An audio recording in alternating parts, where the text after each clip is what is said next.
حضرت ابراہیم ٹکرائے اور آپ کا انداز کیا ہے؟ جا کے کہا کہ تو نہیں، خدا وہ ہے جو زندہ کرتا. اور اس نے ایک بیوقوفوں جیسی دلیل دی.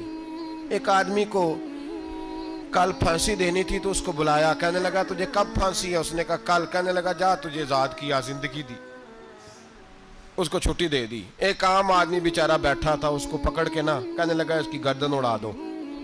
کہنے لگا دیکھ لو میں بھی زندہ کرتا اور مارتا ہوں، وہ جو کل مرنے والا تھا میں نے زندہ کر دیا ہے، اور جس کو پتہ ہی نہیں تھا کہ میں نے مرنا ہے اسے پکڑ کے میں نے مار دیا ہے. یہ بیوقوفوں جیسی دلیل ہے. حضرت سیدنا ابراہیم علیہ السلام چاہتے تو اسی وقت دلیل توڑ دیتے کہ تو کیا بیوقوفوں جیسی بات کر رہا ہے، اگر تو زندگی دیتا ہے تو مرے ہوئے میں جان ڈال کے دے جس کو تو نے مارا ہے. لیکن حضرت ابراہیم نے دیکھا کہ بیوقوف ہے، بیوقوفوں سے بحث نہیں ہوتی، دلیل بدل لی جاتی ہے، ان کی عقل کے مطابق بات کی جاتی ہے. حضرت ابراہیم فرمانے لگے میرا رب وہ ہے جو سورج مشرق سے نکالتا ہے اور مغرب میں غروب کرتا ہے. تو اگر رب ہے تو تو مغرب سے نکال کے مشرق میں غروب کر. فبہت الذی کفر، کافر لاجواب ہو گیا، اس کے پاس اس چیز کا کوئی جواب نہیں تھا. علامہ اسماعیل حقی نے خوبصورت فقرہ لکھا ہے، خوبصورت، جان ڈال دی ایک جملہ کہہ کے. حضرت سیدنا علامہ اسماعیل حقی رحمت اللہ علیہ فرمانے لگے چونکہ نمرود بیوقوفوں جیسی باتیں کر رہا تھا، اگر وہ یہ کہہ دیتا نا کہ میں سورج کو نکالتا ہوں مشرق سے، میں غروب کرتا ہوں معاذ اللہ مغرب میں میں نکالتا ہوں، تو آپ اپنے رب سے کہیے کہ وہ مغرب سے نکال کے مشرق میں غروب کرے. علامہ اسماعیل حقی فرماتے ہیں رب کریم کی آواز قدرت تھی، مالک حضرت ابراہیم علیہ السلام کے اس، اگر وہ کہہ دیتا اور حضرت ابراہیم دعا کر دیتے تو رب کریم نے فرشتوں کو تیار بٹھایا ہوا تھا. فرمایا اگر یہ کہہ دے میرے خلیل سے کہ سورج مغرب سے نکال کے مشرق میں غروب کرنا ہے تو تیار رہنا، جس طرح خلیل کہیں گے ویسے ہی کر دیں گے. واتخذ اللہ ابراہیم خلیلا، ابراہیم ہمارا دوست جو ہوا، جیسے کہے گا ویسے کر دیں گے. حضرت سیدنا ابراہیم علیہ السلام کی باتوں کا جب جواب نہ دے سکا، دلیل نہیں بندہ دیتا، پھر لڑائی کرتا ہے، پھر جھوٹے موٹے اعتراض کرتا ہے. دلیل ختم ہوتی ہے تو لوگ ذاتیات پہ اترتے ہیں، کہتے ہیں یہ کھانستا صحیح نہیں، دیکھتا صحیح نہیں. دلیل ختم، اب ذاتیات پہ اترے، کہنے لگے مجھے پتہ چلا ہے کہ یہ فلانی جگہ گیا تھا تو وہاں جا کے اس نے اس طرح کیا ہے. پھر لوگ ذاتیات پہ اترتے ہیں، جب دلیل کا جواب دلیل سے نہیں دے پاتے پھر ذاتیات پر اتر کر حملے کرتے ہیں. حضرت ابراہیم کے دلائل کا جواب نمرود نہ دے سکا تو کہنے لگا کہ اس کو آگ میں ڈال دو. قوم گئی ہوئی تھی ساری، آپ نے بات سنی ہوئی ہے، میں نے صرف اشارہ دینا ہے، میلے پہ. تو حضرت سیدنا ابراہیم علیہ السلام نے سارے بت توڑ دیے، کلاڑا بڑے بت کی گردن پہ رکھا. واپس آئے، کہنے لگے بت کس نے توڑے ہیں؟ تو فرمایا اس سے پوچھ لو جس کی گردن پہ کلاڑا ہے. کہنے لگے یہ تو بول ہی نہیں سکتا. تو فرمانے لگے بڑے بیوقوف ہو جو بولتا ہی نہیں، سنتا ہی نہیں، اپنا آپ نہیں بچا سکتا، اس کی پوجا کرتے ہو. کہنے لگے پکڑو، دلیلیں ختم ہو گئی، اس کو آگ میں ڈالو. بہت بڑی حویلی 45 فٹ مربع پہ مشتمل ایک حویلی بنائی گئی اور 45 فٹ اونچی. مختلف روایات، علامہ اسماعیل حقی کہتے ہیں کہ 3 مہینے تک نمرود نے کہا کہ اس کے اندر لکڑیاں ڈالو. لوگ پوچھنے لگے کتنی دنیا جلانی ہے؟ کہنے لگا بندہ تو ایک جلانا ہے، پر بندہ بڑا تگڑا ہے، ایک بندہ. 3 مہینے لکڑیاں ڈالی گئیں. اور لوگوں کی جو تہمات ہوتی ہیں نا وہ بڑی عجیب ہوتی ہیں. تہمات میں نے بڑی تفصیل سے رمضان المبارک میں گفتگو کی تھی. بدشگونی، تہمات لوگ لیتے ہیں. اس وقت بھی لوگ تہمات کا شکار ہو گئے. عقیدہ بگڑ جاتا ہے تو وہ عجیب و غریب باتیں کرنے لگتا ہے. تہمات کا شکار ہو گئے. بیویاں نظر مانتی، میں بیمار ہوں، اگر صحیح ہو گئی تو اتنے من لکڑی دوں گی حضرت ابراہیم کی آگ جلانے کے لیے. ایک عورت لے کے جا رہی ہے لکڑیاں، تو ایک نیک دل آدمی نے اس سے پوچھا کہاں جا رہی ہو؟ کہنے لگی میں نے منت مانی تھی تو حضرت ابراہیم علیہ السلام کو معاذ اللہ جلانے کے لیے لکڑیاں لے کے جا رہی ہوں. تو وہ رب کریم کے بندے کہنے لگے تو ڈھونڈتی رہے گی، تجھے وہ جگہ ملے گی نہیں.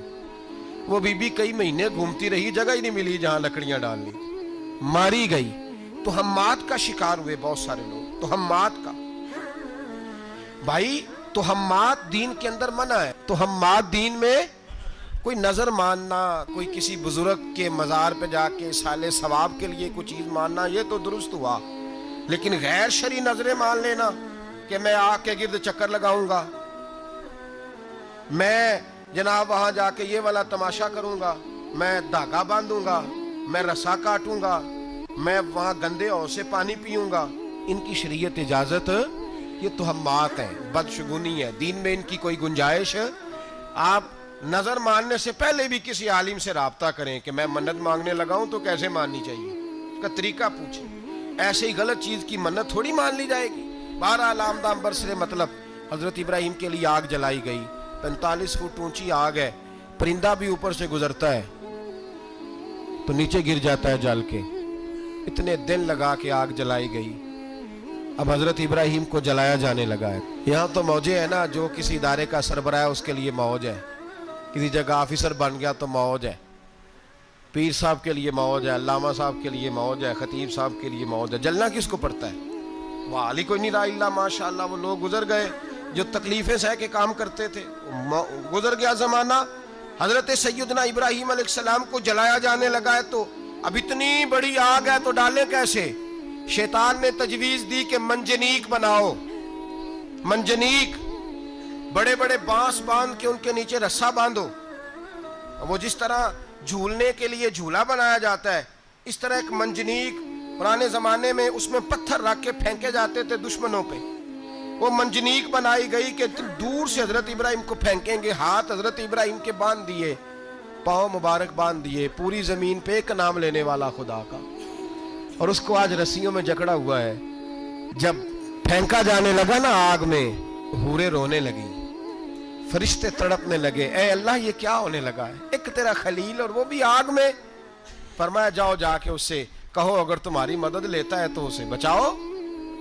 ہوا کا فرشتہ آیا، کہا ابراہیم اگر تو کہے، او بھائی ان چیزوں کو کہانی سمجھ کے نہ سنا کریں، یہ داستان نہیں، یہ وہ طریقے ہیں جو ہمارے رسول نے ہمیں اپنانے کا حکم ارشاد فرمایا ہے، جو عقیدے، یہ وہ نظریات ہیں جو ہمیں اوڑھنے کو کہا گیا، اپنے رب کریم کی رضا پہ راضی رہنے کے یہ وہ خوبصورت مواقع ہیں صوفیاء نے جن کو بنا کر سمجھا کر ہم تک پہنچایا ہے۔ یہ ہے اہل طریقت کی باتیں، وہ کہتے ہیں یار جس حال میں رکھے راضی رہنا ہے۔ حضرت ابراہیم علیہ السلام کو پھینکا جا رہا ہے، فرشتہ آیا، اے اللہ کے خلیل اگر حکم دو تو اتنی ہوا چلاؤں کہ نمرودی جل جائیں سارے، آگ ان پہ پھینک دی جائے۔ آپ نے فرمایا تو جا، تجھ سے مجھے کوئی کام نہیں۔ تھوڑی دیر کے بعد پانی کا فرشتہ آیا، کہا حضور اتنی بارش برساؤں گا کہ آگ بجھ جائے گی۔ فرمایا تو جا، تجھ سے کوئی کام نہیں۔ اب جب منجنیق میں رکھ دیے گئے، آگ میں جانے کا لمحہ ہے، تیاری ہے، حضرت جبریل امین حاضر خدمت ہوئے، کہا ابراہیم کوئی حاجت؟ فرمایا تجھ سے کوئی نہیں۔ کہا چلو مجھ سے نہیں تو رب کریم سے ہی بات کر لو، مجھے پتا ہے میں چھوٹا ہوں، آپ مجھ سے مدد کیوں لوگے، رب کریم سے ہی بات کر لیں۔ تو حضرت ابراہیم کہنے لگے جبریل یہ بتا، رب کو نہیں پتا اس کا خلیل کس حال میں ہے، اسے نہیں پتا میں کس حال میں ہوں، میرے ہاتھ بندے ہیں، پیر بندے ہیں آگ میں، اسے نہیں پتا، بتایا تو اسے جاتا ہے جس سے خبر نہ ہو، تو اگر اسے پتا ہے تو اگر وہ جلانے پہ راضی ہے تو میں بھی جلنے کو تیار ہوں، میں تیار ہوں، میں تیار ہوں، اسے کہو ٹھیک ہے۔ حضرت سیدنا ابراہیم علیہ السلام کو منجنیق میں ڈال کے جو پھینکا آگ میں، یا نار کونی بردم و سلامن علی ابراہیم، اللہ نے فرمایا اے آگ میرے ابراہیم پہ ٹھنڈی بھی ہو جا اور سلامتی والی بھی ہو جا۔ حضرت ابراہیم کو دو فرشتوں نے بٹھا دیا زمین پہ، پھول کھلے ہیں، کونپلیں مہک رہی ہیں، کلیاں خوشبو دے رہی ہیں، حضرت ابراہیم نے سر سجدے میں رکھ دیا، سبحان اللہ والحمدللہ ولا الہ الا اللہ واللہ اکبر۔ حضرت ابراہیم اللہ کی تسبیح پڑھنے لگے، رب کریم کا شکر بجا لانے لگے، نکلے وہاں سے، کچھ دن گزر گئے، نکلے، حکم ہو گیا ابراہیم علاقہ چھوڑ دو۔ حضرت ابراہیم علیہ السلام وہاں سے نکل کے مصر آئے، چچا کے پاس ٹھہرے، انہوں نے اپنی بیٹی جناب سارہ کا نکاح کر دیا۔ کچھ آگے بڑھے تو ایک ظالم بادشاہ سے ٹکرائے، اس نے ایک شہزادی، ایک بادشاہ کی بیٹی قید کی ہوئی تھی، جناب ہاجرہ نام تھا، ان کو قید سے چھڑا کے ساتھ لائے، حضرت لوط علیہ السلام بھی ساتھ، یہ 4 لوگوں کا قافلہ چلا، فلسطین میں جا کے پڑاؤ ڈالا، گھر بار چھوڑا، تبلیغ شروع ہوئی، حضرت ابراہیم کے گھر میں 2 خواتین ہیں, ایک آپ کی بیوی ہیں, ایک حضرت ہاجرہ ہے. اولاد کوئی نہیں, بڑا میوہ میٹھا. گھر وہی آباد ہوتا ہے جس میں بچے روتے ہیں, گھر ہوتا ہی وہ ہے جس میں بچوں کی چنچناہٹ ہوتی ہے, بھن بھناہٹ ہوتی ہے. حضرت ابراہیم نے ایک بچہ روتے ہوئے دیکھا تو آنکھوں میں آنسو آئے, کہنے لگے ربی حب لی من الصالحین, یا اللہ مجھے بھی نیک اولاد عطا کر دے. حضرت سارہ نے سن لیا, کہنے لگی ابراہیم شاید میرے بطن سے تو آپ کو نصیب نہیں, ہاجرہ سے نکاح کر لو. جناب ہاجرہ سے نکاح ہوا. اللہ تو بڑا بے نیاز ہے, رب کریم نے حضرت اسماعیل جیسا خوبصورت بیٹا عطا فرمایا. بیٹا کالا سیاہ بھی ہو تو سینے کی ٹھنڈک ہوتا ہے, پر یہ تو وہ بیٹا ہے جس کی پیشانی میں نور محمدی چمکتا ہے صلی اللہ علیہ وسلم. حضرت سیدنا اسماعیل علیہ اتنے خوبصورت. اب جس بیوی کے ہاں بیٹا تھا, بیٹھنا اٹھنا بھی زیادہ اس کے پاس, آنا جانا بھی اس کے پاس, توجہ ادھر ہو گئی. جناب سارہ رشک کرنے لگی. ایک دن کہنے لگی اسے چھوڑا جنگل میں, وادی غیر ذی زرع, مکے کے پاس. بھائی ایک بیٹا عالم دین بنا لو. کہنے لگا روٹی کہاں سے کھائے گا؟ تیرے 5 بیٹے ہیں, کو حافظ قرآن بنا, کہتے روٹی کہاں سے کھائے گا؟ وہ بچہ بھی کہتا ہے میں کہاں سے کھاؤں گا. حضرت ابراہیم علیہ السلام تو چند مہینے کا بچہ چھوڑ آئے, تو کہاں سے روٹی کھائی حضرت اسماعیل نے؟ کہاں سے کھائی ان کی اماں نے روٹی؟ بھوکے مر جاتے ہیں یہ سارے. میں بڑی ذمہ داری سے کہا کرتا ہوں کہ جتنی خوبصورت روٹی اللہ کریم دین کے خادموں کو عطا کرتا ہے شاید کسی اور کے نصیب ہوتی ہو, لیکن ہم لوگ توجہ ہی نہیں کر رہے, ہمارا ذوق ہی نہیں بن رہا, ہم یہ محنت ہی نہیں کر رہے کہ قوم کو مستند علماء کی ضرورت ہے, علاقوں کے علاقے خالی ہیں, ادھر ہمارا مزاج ہی نہیں بن رہا, توجہ ہی نہیں دین کی خاطر. اور پھر چلے بچے تو بعد کی بات ہے نا, جو ابھی خود جوان ہے وہ بھی یہ دعا. ایک صاحب مجھے کہنے لگے میں دعا مانگ رہا ہوں اللہ مجھے بیٹا دے تو میں اسے دین پہ لگاؤں گا. تو میں نے کہا آپ بھی بوڑھے نہیں ہوئے, آپ خود ہی لگ جائیں, بیٹا تو ابھی آئے گا تو لگے گا نا. تو آپ تو اس وقت ہے تو آپ تو پہلے لگے نا صاحب, 2 گھنٹے تو نکال کے آئے, دین سیکھنے کو کافی ہے. آپ اتنی لمبی سوچ رہے ہیں کہ بچہ آئے گا تو بڑا ہوگا تو وہ جائے گا تو دیکھی جائے گی, ابھی تو آپ ہیں تو آپ تو آؤ. حضرت ابراہیم نے بچہ وہاں چھوڑا. یہاں سے جو عمرہ کرنے لوگ جاتے ہیں نا, جو حج کرنے جاتے ہیں, ان کو پتا ہے کہ وہاں دنیا کی ہر نعمت ملتی ہے, پھر بھی ڈبل ٹرپل پیسے لوگ جیبوں میں ڈال کے جاتے ہیں. حضرت ابراہیم جب وہاں لے کے گئے تو کوئی انسان نہیں تھا, پانی کا قطرہ نہیں تھا, 2 کلو کھجوریں, ایک مشکیزہ. بیوی کو تھمایا. ہمارے گھر میں ہزاروں چیزیں پڑی ہیں, لیکن وہ جو توکل ہے نا وہ ختم ہو گیا ہے.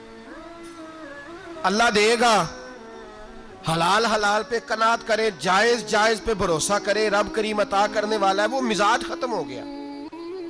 حضرت سیدنا ابراہیم علیہ السلام 2 کلو کھجوریں, ایک مشکیزہ پانی کا دے کر کے, اور وہاں بٹھایا آپ نے اپنے بچے کو اور اپنی زوجہ جناب ہاجرہ کو, اور بٹھا کر کے یہ واپس پلٹنے لگے تو حضرت ہاجرہ سلام اللہ علیہ نے آواز دی, کہا ابراہیم کس کے سہارے پہ چھوڑ کے جا رہے ہیں؟ جہاں آب زمزم کا کنواں ہے نا, جو لوگ گئے ہیں انہوں نے صفا مروہ کی صحیح کی ہے, صفا مروہ سے باہر نکلے نا, سرکار کی ولادت کا مقام ہے, اس جگہ پہ آب زمزم کا کنواں تھا. وہاں حضرت سیدنا ہاجرہ کو بٹھایا, کوئی چیز نہیں, کوئی درخت نہیں, کوئی کھیت نہیں, کوئی پانی نہیں, کوئی کنواں نہیں, وہاں بٹھایا اور بٹھا کر کے نکلنے لگے تو جناب ہاجرہ فرمانے لگی ابراہیم کس کے سہارے پہ چھوڑ کے جا رہے ہیں؟ کہنے لگے اللہ کے سہارے پہ. تو پاک باز بی بی نے ایک لفظ پوچھا, کہا ابراہیم یہ میرے رب کا حکم ہے, یہ میرے بس جن کا عقیدہ توحید مضبوط ہو ان کے لیے ایک جملہ کافی ہوتا ہے, یہ میرے اللہ کا حکم ہے. تو جناب ابراہیم علیہ السلام فرمانے لگے ہاجرہ ہاں رب کا حکم ہے.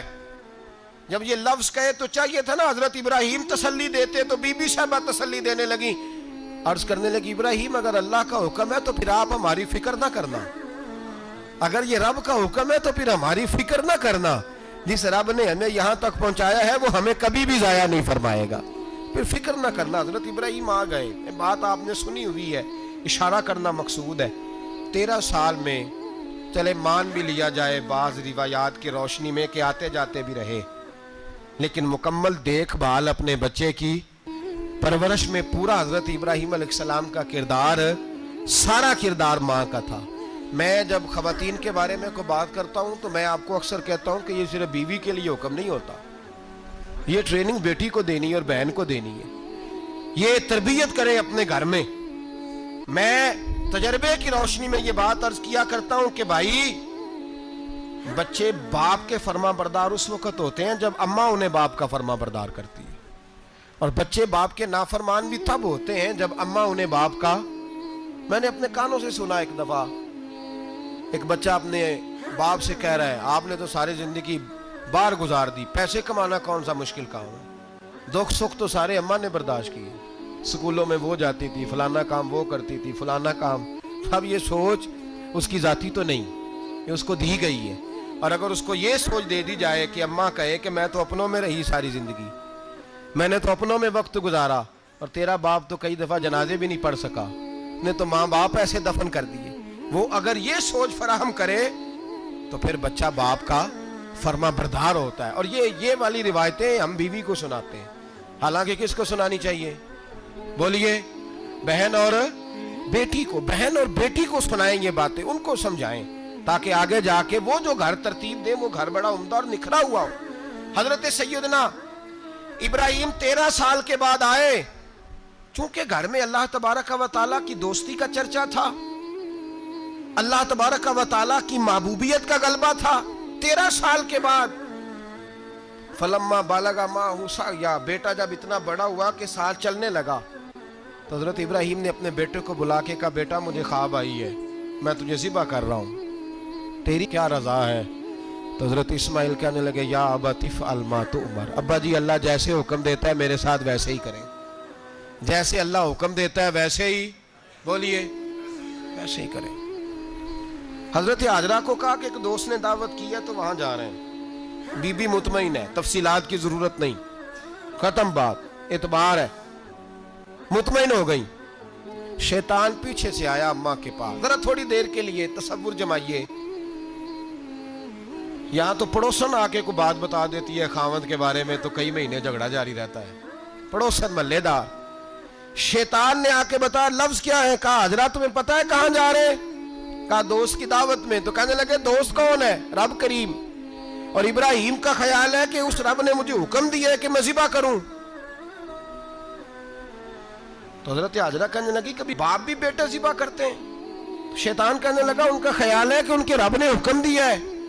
جناب حاجرہ فرمانے لگی اگر رب نے حکم دیا تو پھر تو مجھے شیطان لگتا ہے، تو مجھے شیطان لگتا ہے۔ کہا کیا مطلب؟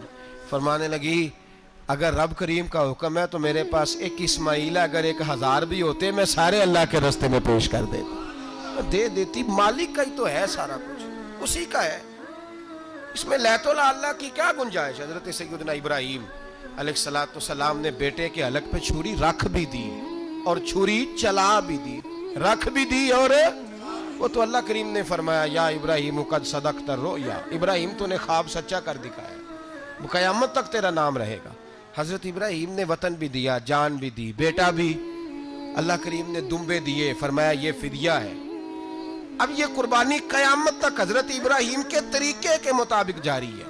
حضرت ابراہیم بہت بڑے مہمان نواز تھے، بہت بڑے۔ آپ جب مصر میں قیام تھا تو بڑے بڑے لمبے چوڑے لنگر پکتے تھے، لوگ آیا جایا کرتے تھے، بڑا تفصیل کے ساتھ کھانا ہوتا تھا۔ مہمان نوازی آپ کی خاص صفت مبارکہ ہے، ہمارے ہاں بھی مہمان نوازی ہوتی ہے امیروں کی، بلکہ اب تو مہمان نوازی اس طرح کی ہے کہ کل تیری میرے پاس دعوت ہے اور پرسوں میری تیرے پاس ہے، وہی امیروں میں وہ چکر رہتا ہے، پارٹیاں دوست ایک دوسرے کو ڈالتے ہیں، تیری طرف پارٹی تیری طرف، اور اسی انداز میں اب یہ عید آئے گی نا ٹکا پارٹیاں ہوں گی جگہ جگہ، اور لوگ سوال پوچھنے لگے ابھی سے، کہتے ہیں قربانی کا کتنا گوشت گھر رکھنا جائز ہے؟ قربانی کا کتنا گوشت گھر رکھنا جائز ہے؟ سارا ہی جی، اس لیے فریزر لے لے، فریج سے نہیں کام چلے گا، سارا ہی جہاز گھر رکھنا سارا ہی جائز ہے، رکھ لے۔ او خدا کے بندے، قربانی وہ بندہ دیتا ہے جو سارا سال ہی گوشت کھاتا ہے، صحیح کہہ رہا ہوں؟ قربانی صاحب نصاب صاحب استطاعت بندہ دیتا ہے نا، تو وہ سارا سال ہی گوشت، سارا گھر میں رکھنا بھی جائز ہے، لیکن سارا دے دینا بھی تو جو آ رہی ہے اس پہ کیوں توجہ کرتے ہو؟ جو دوسرا جائز ہے اس پہ کیوں نہیں عمل کرتے؟ سارا تقسیم کر دیں، بات ختم ہوئی۔ یقین کریں محرم میں جا کے دوست ٹیلی فون کر کے سوال پوچھتے ہیں، کہتے ہیں صاحب سنا ہے قربانی کا گوشت محرم میں کھانا جائز نہیں۔ میں کہ نہیں، ربیع الاول چ بھی جائز جے، رجب رمضان تک کھاؤ، کوئی بندہ نہیں منع کرتا، اس لیے کہ کسی کو دینا تو پسند ہی نہیں۔ یا پھر اس میں سے جو خاص خاص چیزیں ہیں وہ اپنی فریج میں، اور باقی جو ہے وہ دوسروں کے لیے۔ یہ کیا طریقہ ہے ہمارا؟ اور اسی پہ عمل ہے۔ اللہ تبارک و تعالی ہمیں سمجھنے کی توفیق عطا فرمائے۔ حضرت ابراہیم بہت بڑے مہمان نواز تھے، صرف قربانی نہیں دیتے تھے، سارا سال بہت سارا لنگر، بہت سارا کھانا پینا، بہت ساری چیزیں جاری رہتی تھی۔ اور جتنے غریب لوگ تھے فلسطین کے، ان کو پتا تھا کہ حضرت ابراہیم علیہ السلام کا لنگر جاری ہے۔ فلسطین میں جب آپ کا قیام تھا، ایک دفعہ ڈھیروں مہمان آ گئے اور کھانے کو کوئی چیز نہیں۔ حضرت سارہ اور جناب ہاجرہ دونوں اس وقت موجود تھیں۔ وہ کہنے لگی ابراہیم بہت سارے مہمان آ گئے ہیں تو کیا کریں؟ جناب سارہ کہنے لگی کس طرح کر کے ان کی مہمان نوازی کرنی؟ اور حالات یہ ہیں کہ قحط پڑا ہوا ہے فلسطین میں، مصر میں، دور دراز علاقوں میں۔ تو حضرت ابراہیم کہنے لگے یہ اللہ کے مہمان ہیں اور ہمیں رب کریم کا بندہ سمجھ کے آ گئے، اللہ ہی بندوبست کرے گا۔ فرمانے لگے میرا مصر میں ایک دوست ہے، وہ قحط کے دنوں میں غلہ جمع کر لیتا ہے، میں اس کی طرف پیغام بھیجتا ہوں، مجھے امید ہے وہاں سے غلہ ملے گا۔ 2 3 5 اونٹ والے غلام بلائے اور ان کو کہا کہ جاؤ غلہ لے آؤ مصر کے دوست سے۔ وہ لوگ کہتے ہیں ہم غلہ لینے گئے، وہاں جب پہنچے تو حضرت ابراہیم خلیل اللہ علیہ السلام کا پیغام دیا تو آپ کا وہ دوست کہنے لگا غلہ تو بے شمار تھا، مجھے خبر نہیں تھی کہ حضرت ابراہیم کا پیغام آئے گا، تو میں تو سارا تقسیم کر چکا ہوں، لوگ لے گئے، اب تو کوئی شے نہیں۔ اب وہ خالی آ گئے 5 کے 5 اونٹ۔ جب خالی آئے تو حضرت ابراہیم کی حویلی کی دیواریں چھوٹی چھوٹی تھیں، ان غلاموں میں سے، خادموں میں سے، آپ کے ان چاہنے والوں میں سے ایک کہنے لگا یار وہ غریب تو انتظار کر رہے ہوں گے کہ غلہ لینے گئے ہیں، ہمیں روٹی ملے گی۔ چھوٹی چھوٹی دیواریں ہیں، وہ جب دیکھیں گے نا خالی آ گئے تو انہیں تکلیف ہوگی، اس طرح کرو بوریوں میں ریت بھر لیتے ہیں، ریت بھر کے لے جاتے ہیں، بعد میں اندر رکھ کے انہیں سمجھا بہلا لیں گے یا حضرت ابراہیم کو بتائیں گے، وہ خود ہی ان لوگوں کی دلجوئی فرمائیں گے۔ اب غلہ کی جگہ ریت بھر کے اونٹوں پہ رکھ کے لائی گئی، لا کے بوریاں جب رکھ دی گئیں، حضرت ابراہیم علیہ السلام دوپہر کے وقت آرام فرما رہے تھے۔ بی بی سارہ اٹھی، کہتی ہیں جب میں نے دیکھا نا کہ بوریاں پہنچ گئی ہیں تو گئی، غلام کو ساتھ لیا اور اس کو جب کھولا نا تو کہتی ہے اتنی حسین گندم میں نے پہلے کبھی دیکھی نہیں تھی، اتنا پیارا دانہ میں نے کبھی ملاحظہ ہی نہیں کیا تھا۔ فرماتی ہیں جب اس کو پیس کر چکی میں روٹیاں پکائیں تو خوشبو دور دور تک پھیل گئی، اعلیٰ غذا بنی، بڑے بڑے کھانے بیبیوں نے مل کے پکائے، چن دیے گئے۔ حضرت ابراہیم اٹھے تو لوگ کھانا کھا رہے، سجدہ شکر ادا کیا، اور جب سجدے میں گئے تو وحی آنے لگی، پھر رونے لگے۔ جب پلٹ کر باہر تشریف لائے تو جناب سارہ کہنے لگی ابراہیم تمہارا مصری یار بڑا اچھا ہے، اس نے اتنی اعلیٰ گندم بھیجی ہے کہ اتنی تو میں نے پیاری گندم کبھی دیکھی نہیں۔ جناب ابراہیم مسکرائے، فرمانے لگی سارہ یہ مصری یار نے نہیں بھیجی، یہ میرے عرشی یار نے بھیجی ہے، یہ میرے عرشی یار نے بھیجی ہے۔ بھائی مہمان نوازی مزاج تھا، ہاتھ لٹا دینا مزاج تھا، دوسروں کی اشکشوئی مزاج تھا۔ حضرت ابراہیم علیہ السلام کا طریقہ ہے قربانی، حضور نے ان کا طریقہ بیان کیا۔ اگر سال کے بعد قربانی دینا ان کا طریقہ ہے تو سارا سال غریبوں کو روٹی دینا بھی حضرت ابراہیم کا طریقہ ہے، سارا سال غریب کی نوکری کرنا یہ بھی حضرت ابراہیم کا طریقہ ہے، بھوکے کو کھانا کھلانا یہ بھی۔ میرے مصطفیٰ کریم سید عالم صلی اللہ علیہ وسلم سے صحابہ نے پوچھا حضور بہترین مسلمان کون ہے؟ بہترین مسلمان؟ تو حضور نے فرمایا جو سلام لینے میں پہل کرے اور غریب کو روٹی کھلانے میں سب سے اچھا ہو، وہ بہترین مسلمان ہے، زبردست مسلمان۔ ہمارے ہاں دعوتیں ہوتی ہیں تو امیروں کی، افطاریاں ہیں تو امیروں کی، اور میرے مصطفیٰ کریم علیہ السلام نے فرمایا بدترین دعوت ہے جس میں امیر بلائے جائیں غریب نہ بلائے جائیں، وہ بدترین دعوت حضرت ابراہیم کا طریقہ رہا، ساری زندگی مہمان نوازی۔ اور دوسرا ان کا مزاج تھا، اللہ سے پیار ہو گیا تھا نا، جب رب کریم سے محبت ہوتی ہے نا اور محبت کا احساس ہوتا ہے دل میں، پھر سجدے لمبے ہوتے ہیں۔ عام آدمی تو نماز بھی نہیں پڑھ سکتا، اسے خدا سے محبت ہوتی ہے وہ تہجد بھی نہیں چھوڑ سکتا، وہ یہ محبت کی بات ہے نا، جس کو پیار ہوتا ہے اس کی تہجد بھی ہے، اس کی اشراق بھی ہے، چاشت بھی ہے، اس کے عمرے بھی ہیں، اس کے حج بھی ہیں، اس کے بار بار کعبۃ اللہ کے دیدار بھی ہیں. یہ محبت الہی ہے جو